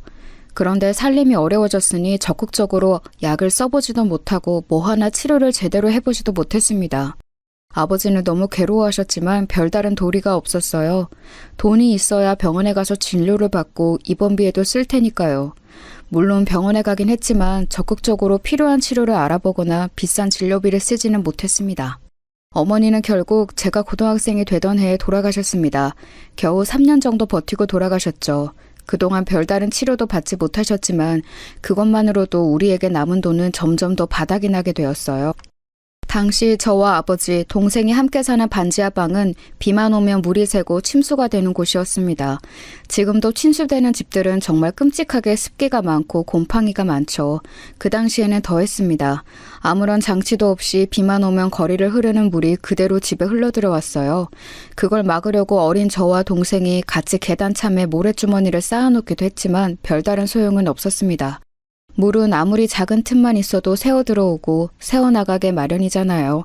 집은 축축하고 곰팡이가 많아서 어렸던 저희는 기관지가 좋지 않아졌습니다. 저는 그래도 고등학교 들어갈 때나 되었지 동생은 초등학생이었어요. 여린 기관지와 폐에 얼마나 악영향이 많았을지 모르겠어요. 어머니가 돌아가신 후 아버지는 거의 삶을 포기한 것처럼 사셨습니다. 술을 드시고 밖에 나가지도 않은 채로 반지하 집의 작은 방에 문을 걸어 잠그고 사셨죠. 저희는 밖에서 아버지의 기분을 살피면서 살금살금 라면을 끓여 먹거나 밥을 먹었습니다. 그나마도 없을 때면 밖에 나가서 옆집 아주머니한테 눈치를 보면서 혹시 밥이 남은 게 있냐고 물어봤어야 했죠. 지금 생각하면 구걸이나 다름없는 짓이었는데 다행히도 옆집 아주머니가 참 넉넉한 분이시고 저희를 안타깝게 여겨주셔서 밥을 얻어먹을 수 있었어요. 저희 아버지 어떻게 지내냐고 물어봐 주시고 아버지 가져다 드리라고 여분의 음식까지도 챙겨주셨던 적이 한두 번이 아니었죠. 저는 어린 동생을 챙겨서 밥을 먹이고 아버지의 잠긴 방문 앞에 음식을 가져다 드리고는 했습니다. 아버지는 고집스럽게 방문을 열고 나오지 않으셨지만 그래도 밤이 지나고 보면 음식을 드셨는지 빈 그릇이 나와 있었어요. 그러면 제가 그 그릇을 씻어서 옆집에 가져다 드리고 감사하다고 몇 번이나 말씀을 드리고는 했었습니다. 옆집 아주머니는 제가 애 많이 쓴다면서 정말 기특하다고 저를 격려해 주시고는 했어요. 정말 고마운 분이었죠. 그런데 어느 날 동생이 많이 아팠습니다. 열이 너무 많이 오르고 심하게 기침을 해서 제가 어떻게 해야 할지 알 수가 없었어요. 예전에 어머니가 돌아가실 때가 겹치며 떠오르더군요. 어머니도 돌아가실 때 열이 많이 났고 목이 아프다면서 힘없이 기침하다가 결국 숨을 거두셨거든요. 저는 너무 무서워서 동생을 끌어안고서 차가운 물로 수건을 적셔 온몸을 닦아주었지만 열은 쉽게 내리지를 않았습니다. 애 온몸이 불덩이처럼 뜨끈뜨끈하고 가슴과 목이 아프다면서 고통을 호소하는데 능력도 없고 아무것도 할 수 없는 고등학생이었던 저는 그저 울기만 했어요. 그런데 기침하는 소리가 들렸는지 평소 아무런 기척도 없던 작은 방에서 문이 열리고 아버지가 나오셨죠. 야, 너 지금 걔 아프냐? 아버지는 믿을 수 없다는 듯이 물어보셨어요. 저는 고개를 미친 듯이 끄덕이면서 어떻게든 해달라고 지금 애 죽을 것 같다고 아버지 바지가랑이를 붙잡았지요. 사실 지금 생각해보면 당시 아버지가 뭘 어쩔 수 있다고 아버지에게 매달렸는지 모르겠어요. 어머니 돌아가시고 나서 거의 1년 넘게 술만 드시던 아버지는 이제 돈도 뭣도 아무것도 없이 빈털터리 신세였고 남들하고 말도 더듬으면서 하게 되셨거든요.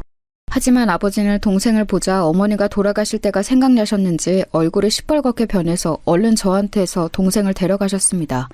애가 너무 열이 오르고 기침을 멈추지 않는 걸 보시더니 급한 얼굴로 동생을 안고서 밖으로 뛰쳐나가시더라고요. 아버지는 막무가내로 병원 쪽을 향해서 뛰셨습니다. 어머니가 돌아가실 때 병원에서 가까운 집을 잡았기 때문에 상당히 가까운 편이었죠. 아버지는 미친 것처럼 병원으로 뛰어가서 응급실로 가셨어요. 어머니 돌아가시기 직전에도 자주 그랬던 것처럼요. 의료진들이 상당히 놀라신 것 같았지만 일단 간호사의 안내를 받아서 다시 접수를 하러 돌아갔습니다. 다행히도 그곳에 계시는 간호사분이 저희를 아시는 분이었어요. 어머니가 편찮으실 때 저희 사정을 많이 봐주셨던 분이었죠. 간호사는 저희한테 접수를 하도록 알려주시고 곧 사라지셨다가 의사 한 분과 돌아오셨어요. 다행히도 응급실에 사람이 없어서 저희를 곧장 데려다가 동생을 침대 위에 눕히고서 진찰해 주셨죠. 의사 선생님은 간호사한테서 사정 이야기를 조용히 들으시더니 알았다며 웃고서 동생을 잘 봐주셨어요. 그러고서는 동생은 여기 좀 더 누워있으라고 약을 놓을 거라 곧 열이 떨어질 테니 괜찮을 거라며 저희를 다독여주고서는 가셨습니다. 간호사의 말을 들어보니 다행히도 큰 병은 아니고 그저 감기가 갑자기 심하게 왔던 거라고 했어요. 그런데 면역력이 워낙 많이 떨어져 있는 상태라서 애가 많이 아팠던 거였죠. 아버지는 정말 10년 감수한 얼굴로 의자에 털썩 앉으셨고 간호사님은 저희 부녀가 안쓰러워 보였던지 저희를 복도로 따로 불러내서 음료수를 한 잔씩 쥐어주셨어요. 정말 숨이 턱에 차 있었고 너무 지쳐 있었는데 그 달달한 음료수 한 잔이 얼마나 고맙고 마음이 저렸는지 모릅니다. 아버지도 마찬가지였는지 음료를 제대로 넘기지도 못하시면서 목임에서 간호사한테 감사하다고 연신 말씀하시고 계셨어요. 그러더니 간호사분은 웃으면서 제 손을 토닥거리시더라고요. 오늘은 수납 안 하시고 그냥 가셔도 됩니다. 제가 처리해 놓을게요. 하지만 비용은 별다르게 처치한 게 없어서 괜찮아요. 그 간호사분은 저희 어머니를 봐주시면서 저희 집이 무척 가난하다는 걸 잘 아셨어요. 저의 어려운 사정을 알기 때문에 동생의 진료 비용은 직접 내주셨던 거였죠. 저와 아버지는 그것을 직감적으로 알아챘지만 뭐라고 드릴 말씀이 없었습니다. 제가 입을 열려고 하자 간호사는 제 등을 툭툭 쳐서 괜찮다는 듯이 웃어주셨어요. 다행히도 그날 저녁 동생은 열이 꽤 내려서 집으로 올 수 있었습니다. 동생을 들쳐업고서 집으로 돌아오는 길에 아버지의 발을 봤더니 신발을 짝짝이로 신고 나오셨더라고요. 얼마나 급하고 애가 달았으면 저러셨을까 싶어서 가슴이 아팠습니다. 그런데 사실 그 뒤를 따라서 뛰쳐나왔던 저 역시도 신발을 바꿔 신고 있더라고요. 제가 저도 모르게 제 발과 아버지 발을 보면서 웃어버리자 아버지가 의아하다는 듯이 돌아보셨습니다. 저는 웃다 말고 발 쪽을 가리키면서 신발에 대해서 말했고 아버지 역시도 작게 웃음을 터뜨리셨죠. 아직 정신이 맑지 않은 동생은 아버지의 웃음소리를 오랜만에 들어서인지 만족한 얼굴로 아버지 등에 얼굴을 비볐습니다. 아버지는 그것을 느끼시고서는 어딘가 울적한 표정이 되시더라고요. 내가 그동안 슬프다고 너희를 너무 버려뒀구나. 이래선 안 되는데. 아니에요, 아버지. 애가 이렇게 아플 때까지 알지도 못하고 술만 처먹으며 살았으니 저 세상에서 너희 어머니가 나를 엄청나게 혼낼 거다. 아버지는 슬프게 말씀하시면서 한숨을 쉬셨습니다. 저는 아버지의 슬픈 분위기에 말도 꺼내지 못하고 가만히 있었죠. 그리고 그 다음 날부터 아버지는 완전히 달라지셨어요. 술병을 전부 다 내다버린 아버지는 일단 얼굴과 몸을 씻고서 오랜만에 깔끔한 옷을 골라서 입고 나오셨습니다. 정말 몇 년 만에 이렇게 말끔한 모습을 처음 보는 것 같아서 제가 놀라 눈을 껌뻑이고 있으려니 아버지가 웃으면서 제 머리를 쓰다듬어 주셨죠. 내가 지금 친구들이고 어디 꼭 가서 돈 벌만한 곳을 찾아보려고 한다. 너는 동생 잘 챙기면서 있으렴. 네, 아버지. 아버지는 다정하게 그렇게 말씀하시고서 나가셨어요. 한 2, 3일 못 들어올지도 모른다고 하시면서요. 나중에 말씀을 들어보니까 그때 알고 있는 친구들을 총동원해서 그분들한테 일자리가 없는지를 물어보고 다니셨다고 하더라고요. 돈도 얼마 남지 않은 상태에서 교통비가 아까워 걸어서 먼 거리도 가셔서 일 시켜줄 수 없냐고 물으실 때 아버지의 그 심정이 어땠을까요?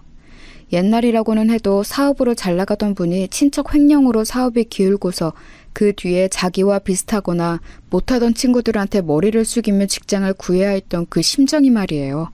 아마도 아버지 혼자셨으면 그렇게 하지 않으셨을 거예요. 저와 동생 때문에라도 살아야 하니까 그렇게 하셨던 거였겠죠. 하지만 직장은 구하기가 쉽지 않으셨어요. 당연히 아버지 연세도 있으시고 술 드시며 생활하셔서 체력도 떨어진 상태였으니 기꺼이 일자리를 주려낼 사람이 없을 수밖에 없었죠. 아버지는 정말 고생하면서 알아보고 다니시다가 결국 지인이 연결해준 일자리로 들어가셨어요. 좋은 곳이었다면 정말 너무 좋았겠지만 아쉽게도 건설 현장직이었죠. 그래도 일을 이거라도 시작한 게 어디냐면서 아버지는 기뻐하셨습니다. 그즈음 큰 사촌 오빠가 좀 더 자주 찾아오게 되었어요. 이전까지는 사촌 오빠도 대학 다니며 공부하는 학생이었기 때문에 찾아오더라도 잠깐 저와 동생 얼굴만 보고 간식 사주고 돌아가는 그 정도였거든요. 그런데 이제 취업을 했다면서 저희 집에 인사를 오더라고요. 그러면서 저희한테 작은 선물도 사다 주고 저희 가족한테 식사도 대접했고요. 사촌 오빠도 취직해서 상당히 바빴지만 그래도 시간을 어떻게든 내서 오더군요.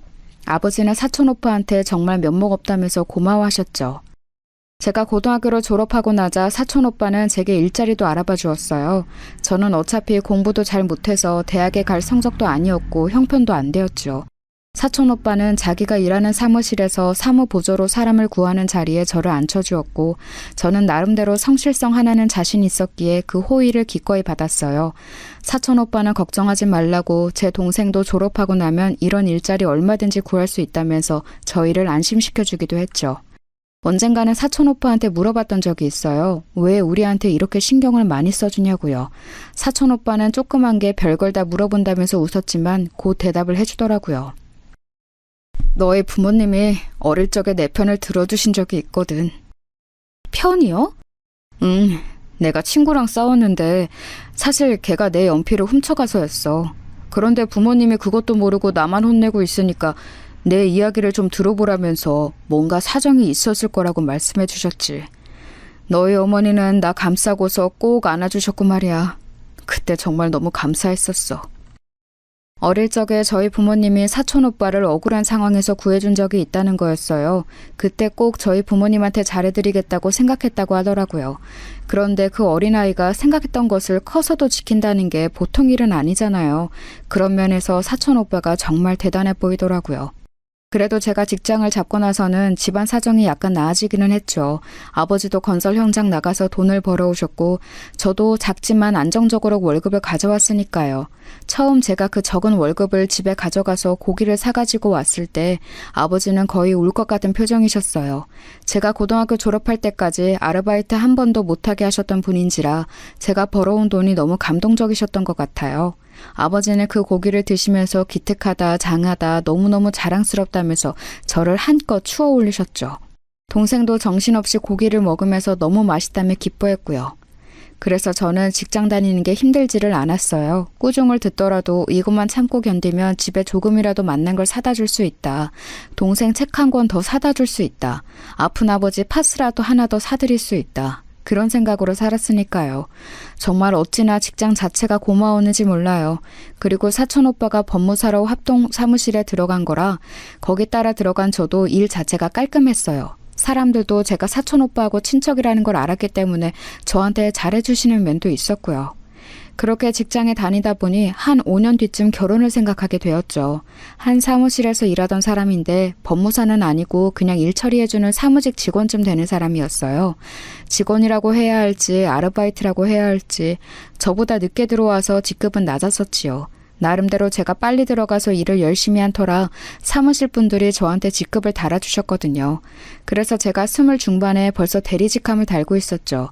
제가 돈을 그럭저럭 벌기 시작한 뒤 1년 뒤에는 아버지가 다치셔서 건설 현장직을 그만두시고 고물을 주어서 집안 경제에 보태고 계셨어요. 그래도 제가 대리인지라 돈이 많이 쪼들리지는 않았죠. 그 사람은 계약직으로 좀 불안정한 위치긴 했지만 그래도 나름 성실하게 일을 해주어서 가까워지기 시작했어요. 둘이 같이 사무실에 남아서 같은 일을 함께 나눠서 하다 보니 심리적으로도 가까워졌고 점점 더 호감이 쌓여서 결국 결혼까지 가게 되었죠. 사촌 오빠는 어쩐지 그 사람을 그리 좋아하지 않는 것 같았지만 제가 좋다고 하니까 별말 없이 그러냐고만 했어요. 아버지야 제가 좋다는 사람이면 거의 무조건 좋다면서 오케이 하시는 분이었고요. 사무실 사람들 축하를 한껏 받으면서 결혼한 후 남편의 직장을 옮겼어요. 아내하고 같은 사무실, 게다가 아내가 직급이 높은 곳에서 일하는 게 조금 어색하다는 이유에서였지요.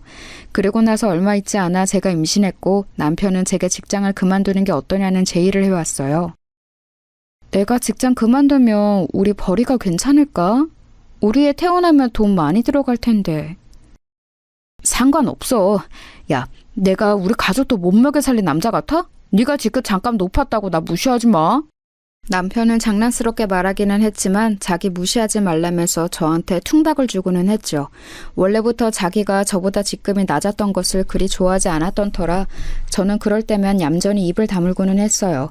굳이 집안에 분란을 일으키는 게 좋지 않을 것 같기도 했거든요. 저는 아버지와 어머니가 워낙 금술이 좋으셨기도 해서 부부간에는 목소리도 높이지 않는 거라고 생각하고 있었어요. 그래서 남편의 말을 따라서 사무실도 그만 나가게 되었습니다. 사촌 오빠는 상당히 걱정하는 눈치였지만 그래도 별말은 하지 않은 채 무슨 일 있으면 꼭 오빠한테 연락하라는 말 한마디만 했죠. 뭐 다 좋았습니다. 남편은 그래도 작은 직장이라도 다니고 있었고 저는 임신해서 몇 개월 뒤면 아이를 낳을 상태였으니까요. 그런데 문제는 따로 있었습니다. 남편이 이제 돈을 모아야겠다, 월세 아끼자면서 시댁하고 합가를 하자고 했거든요. 저는 그게 정말로 끔찍하게 싫었는데도 말이죠. 저희 시댁은 시어머니하고 시누이가 있었습니다. 시어머니는 굉장히 욕심이 많다고 해야 할까요? 뭔가 자식들한테 바라는 게 많은 사람이었어요. 시누이는 새침해서 말이 없고 속도 모르겠는 사람이었고요. 시아버지는 일찌감치 돌아가셔서 시어머니가 기르셨다는데 그래서인지 남편도 시어머니 말을 너무 잘 들었어요. 이번 합가 역시도 시어머니가 뭐하러 따로 사냐고 어차피 애도 나올 건데 들어와 살라고 해서 벌어진 일이었죠. 합가 이야기가 나온 날 처음으로 남편하고 싸웠습니다. 왜 합가처럼 중요한 일을 나하고 상의도 없이 정하냐고 화를 냈더니 남편은 어디서 여편녀가 남편한테 덤비고 말대꾸를 하냐고 화를 내더라고요. 저는 그동안 싸우기 싫어서 말대꾸를 안 한 거지 남편이 한일 같아서 안 한 건 아니었습니다. 그래서 그날 정말 대판 싸우게 되었죠. 남편은 그동안 얌전한 줄 알았던 제가 그렇게 들이받으면서 싸우자고 덤비니까 좀 놀랐던 모양이에요. 합가가 그렇게 싫으냐고 하면서 그래도 자기 어머니가 아이 봐줄 거니까 훨씬 낫지 않냐고 저를 살살 구슬렸지요.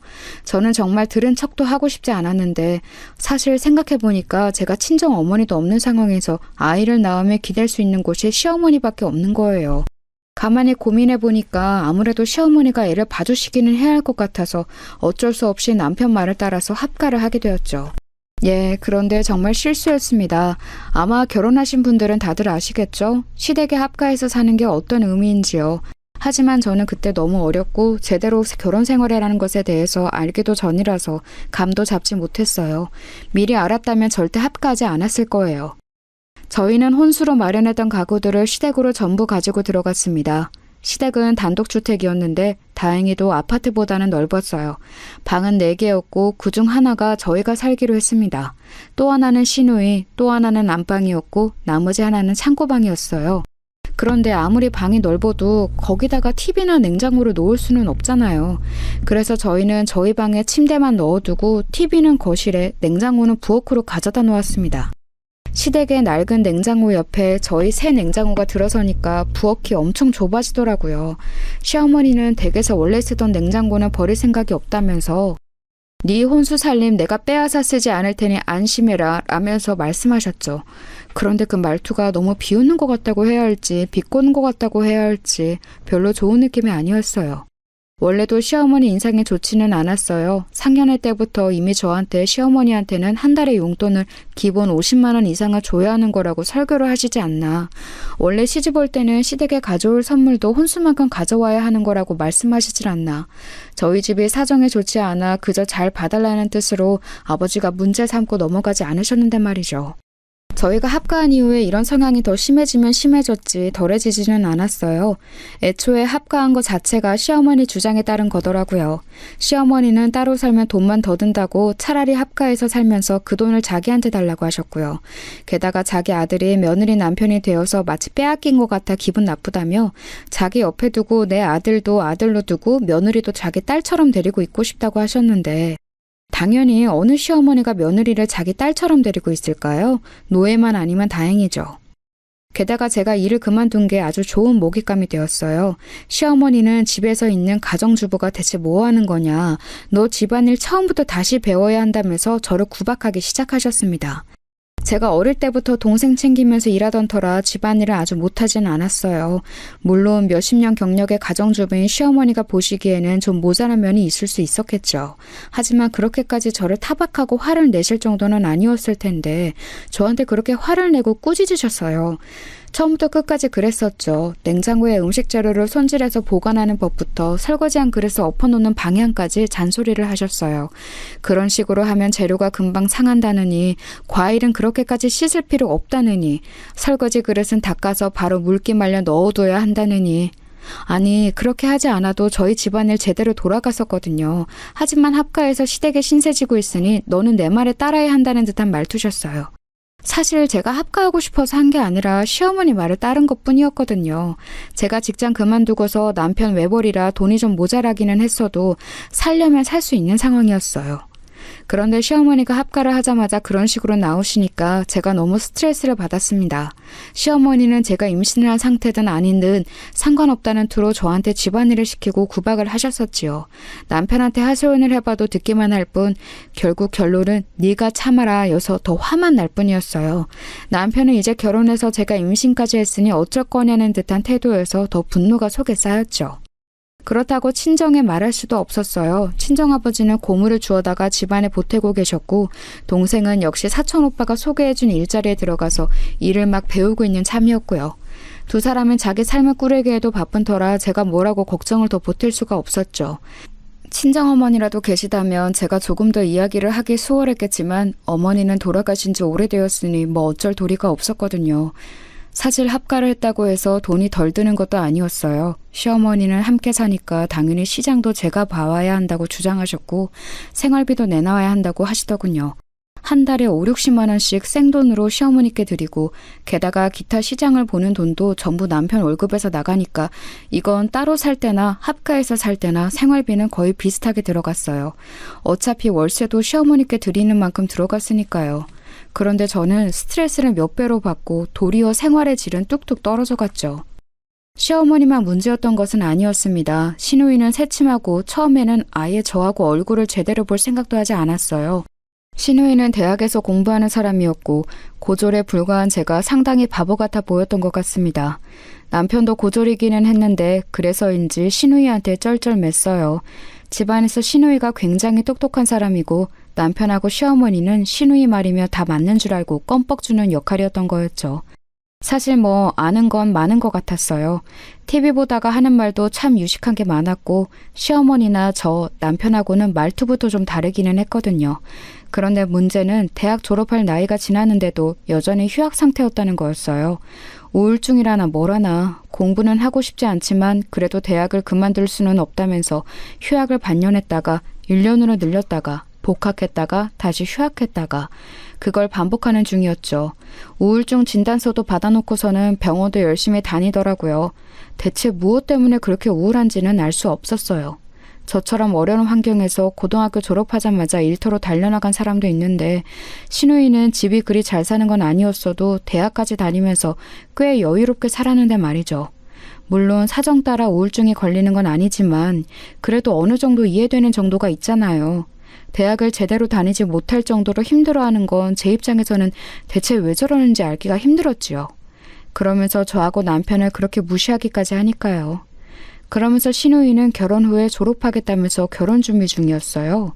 우울증 치료한다고 갔던 병원에서 만난 남자라던데 그쪽 남자네 집도 그리 넉넉하지는 않아서 결혼식도 작게 빨리 치르고 싶다고 하더군요. 남자가 학력은 높은데 경제적인 여유는 없고 시누이하고 빨리 결혼은 하고 싶고 그래서 그냥 자기 사는 집에 들어와서 살자고 한다더군요. 시누이는 그 남자네 집하고 시댁하고로 왔다 갔다 하면서 남자랑 반동거 상태로 지내고 있었어요. 결혼식을 하게 될지 그냥 혼인신고만 하고 살지 고민하는 중이었죠. 그런데 그러던 중 임신 6개월 되었을 때쯤이었어요. 하루는 시어머니가 제가 시장에서 사온 채소 관련으로 저를 엄청나게 혼내셨거든요. 질 좋지 않은 채소를 사왔다고요. 아직도 채소 고르는 법도 모르냐면서 혼내시는데 그날 이상하게 몸도 좋지 않고 열도 올랐던 터라 시어머니 말이 제대로 들리지도 않았어요. 빨리 누워서 쉬고 싶은데 세워놓고서 채소 관련 꾸중만 거의 30분을 하고 있으니까 거의 머릿속이 어질어질해서 견딜 수가 없었죠. 그러다가 눈앞이 휙 돌더라고요. 어지러워서 똑바로 서 있을 수가 없는데 앞에는 시어머니 계속해서 저한테 뭐라고 하고 정신을 차릴 수가 없었어요. 너 똑바로 서! 엄살 부리지 말고! 시애미가 우습게 보이니? 제가 휘청거리자 시어머니가 소리를 지르셨어요. 저는 정말로 엄살이 아닌데 엄살 부리지 말라면서 계속해서 큰 소리를 내셨죠. 머리는 울리고 눈앞은 돌고 그러다가 제가 쓰러졌어요. 저도 쓰러지면서 정신을 잃었기 때문에 정확히 제가 어떻게 되었는지는 알지 못합니다. 그런데 눈을 감았다가 뜨니 병원이더라고요. 처음에는 흰 천장만 보여서 제가 어떻게 되었는지도 몰랐어요. 어머님? 이게 대체... 너 어지러면 빨리 말을 했어야지. 나만 나쁜 사람을 만들고... 시야에 나타난 시어머니가 대뜸 저한테 화를 내기 시작했습니다. 옆에서 의료진이 다가와 말리더라고요. 그러더니 안타깝다는 얼굴로 이것저것 저한테 물어보고 체크를 하더니 제가 유산했음을 알려왔습니다. 순간 정신이 멍하더군요. 저는 결혼 생활이 행복하지 않았지만 그래도 제가 곧 아이를 낳으면 그 예쁜 아이를 제 품에 안고 기를 생각으로 참고 지내고 있었어요. 저는 정상적인 가정에서 제 아이를 행복하게 해주고 싶었거든요. 그런데 그렇게 쓰러져서 유산하다니 정말 상상도 못했던 일이었습니다. 그나마 바로 쓰러지던 순간에 시어머니가 옆에 있어서 하혈하는 것을 보고 응급차를 불러서 다행이기는 했어요. 그 덕분에 몸은 많이 상하지 않을 수 있었죠. 하지만 임신 6개월 차에 아이를 잃은 슬픔은 정말 견뎌내기 어려웠습니다. 그때는 남편도 많이 슬퍼했어요. 남편도 아이가 곧 태어날 거라는 기대에 부풀어 있었기 때문이었죠. 어쨌든 우리의 한 가정이 완성된다는 기대가 있었으니까요. 그래서인지 남편은 저를 위로하려고 올해 여름 휴가를 가자는 말을 꺼냈어요. 원래 어디 놀러 가자는 말을 아예 안 하는 사람이었기 때문에 무척 의외였지요. 이래저래 돈도 부족하고 아이 키우려면 아껴야 한다면서 언제나 집에만 있었거든요.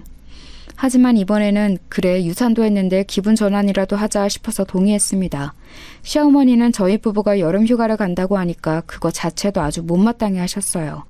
당연히 본인도 데리고 가는 줄 알고 있었는데 남편이 조심스럽게 우리끼리만 간다고 말을 했더니 눈을 도끼 눈으로 뜨시더군요. 하지만 시어머니한테도 유산의 책임이 있다고 생각했던 저는 당시 시어머니한테 감정이 무척 안 좋았어요. 남편도 그걸 알고 있었고 그래서 시어머니와 같이 휴가를 가지는 못한다는 것도 알았었죠. 저희는 기분 나빠하는 시어머니를 뒤에 두고서 휴가를 떠났어요. 여름 휴가라고 해봤자 저희가 그렇게 넉넉하지 못했기 때문에 그냥 국내 여행이었죠. 제주도도 아니고 저 밑에 남해 쪽으로 가서 한 4박 5일 쉬다가 올라왔어요. 차가 없던 시절이라 많이 돌아다니지도 못했지만 그래도 시댁에서 떨어져서 며칠 시어머니 얼굴을 안 보니까 나름대로 신선하더라고요. 남편도 오랜만에 제 눈치를 보면서 제게 맞춰주었고요. 그런데 문제는 이제 돌아왔을 때 생겨 있었죠. 저희가 집에 돌아와서 시어머니께 인사하고서 방에 들어가는데 집안이 뭔가 휑한 거예요. 저는 너무 이상해서 주변을 둘러보았죠. 저희가 혼수로 사서 시댁으로 가지고 들어왔던 가전들이 없다는 걸 깨닫는 데는 얼마 걸리지 않았어요. 어머님, 저희 TV하고 냉장고가 어디 갔죠? 너무 이상한 일이었어요. TV하고 냉장고처럼 큰 가전들을 어디다 튀어버릴 수도 없는 거고 발이 달려서 도망갈 것도 아니잖아요. 그런데 방에 들어가니까 저희 침대도 없었죠. 그래도 혼수였는데 심지어 여행 갈 때 방문은 잠그고 갔는데 그게 열려 있더라고요. 어머님, 이게 어떻게 된 일이에요? 너희 시누이 집에 가져다 놨다. 네? 그게 무슨 말씀이세요? 시누이 혼수 마련해줄 돈이 없잖니. 내가 줬다. 뭐라고요? 정말 믿을 수가 없더라고요. 아무리 상식이 없어도 그렇지 며느리와 아들 부부 혼수로 사온 물건을 자기 딸 혼수로 가져가게 했다뇨. 저는 너무 경악해서 말을 잇지 못했고 마찬가지로 남편도 놀란 눈치였어요. 하지만 시어머니는 뭐가 잘못되었냐는 듯 아주 태어난 얼굴이었죠. 왜? 뭐가 잘못되었니? 너 어차피 TV도 잘 안 보고 냉장고도 내 냉장고로 쓰면 되잖아. 시누이한테 그 정도도 못 줘? 그렇게 속 좁은 애였니? 시어머니는 제가 얼굴이 시뻘개지자 도리어 제가 속이 좁다면서 타박하기 시작했어요. 그게 무슨 말씀이세요, 어머님? 엄연히 저의 물건인데. 그리고 그게 어떻게 마련한 건지 알기나 하시는 거예요? 뭘 알아? 돈 벌어 샀겠지 뭘 어떻게 마련하니? 넌 항상 그게 문제야. 네 사정이 남들한테도 똑같이 중요할 거라고 생각하는 거. 어머님, 그거 저희 친정아버지가 고물 주어 모은 돈으로 마련해 주신 거라고요. 정말 피를 토할 것 같더군요. 저 결혼하기 전 친정아버지는 몇 년 동안 고물을 주어서 번 돈을 아끼고 아껴서 모은 것으로 제 혼수를 마련해 주셨어요. 물론 돈이 얼마 되지 않아서 좋은 것을 해주실 수는 없었죠. 하지만 제게는 그 무엇보다 소중했던 혼수였습니다. 그래서 시댁으로 들어올 때도 사이즈도 맞지 않는 그 물건들을 다 들고 들어온 거였고요. 허, 그게 자랑이냐? 너희 친정아버지가 고물 줍는 게 자랑이야? 어디 시애미한테 소리를 지르고 대들어?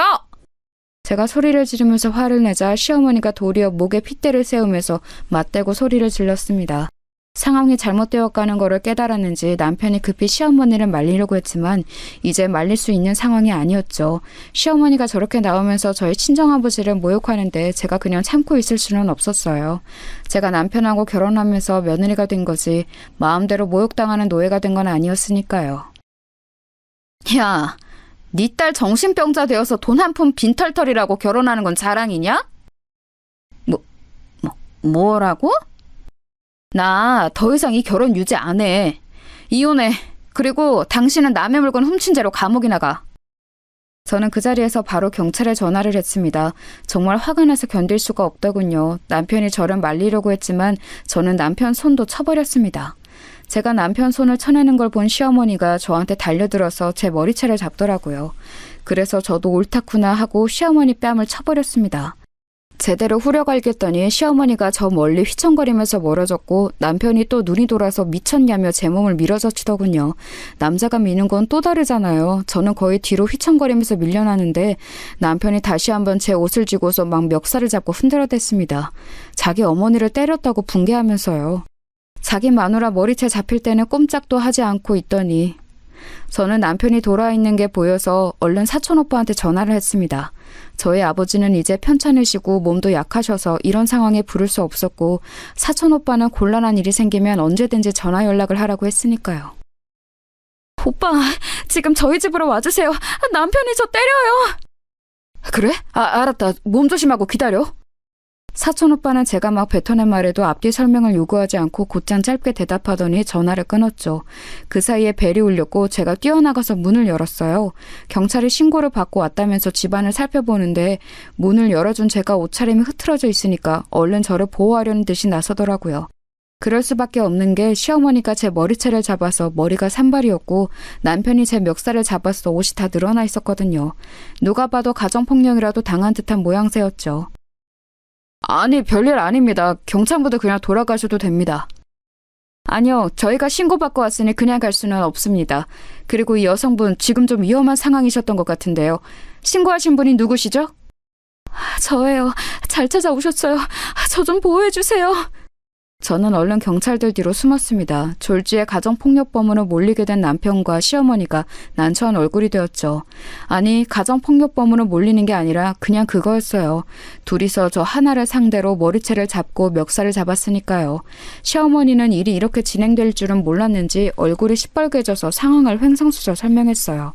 하지만 경찰들은 그리 귀담아 듣지 않았고 남편은 그걸 눈치채고서 얼른 시어머니를 맡고서 자기가 대신 설명을 했죠. 경찰들은 그걸 듣고서 저한테 상황을 물었어요. 누가 봐도 제가 피해자니까 그건 당연한 일이기는 했습니다. 저는 시어머니가 저희 혼수에 손대고 전부 시누이 집에 가져다 옮긴 것부터 제가 화를 내자 생긴 일까지 모두 설명했습니다. 방은 잠가두고 나가는데 그걸 억지로 열어서 침대까지 빼갔다는 사실을 말하자 경찰들 모두가 심각한 표정으로 시어머니를 돌아봤어요. 이건 절도죄로 법적 처벌을 받을 수 있는 일입니다. 왜 그러신 거죠?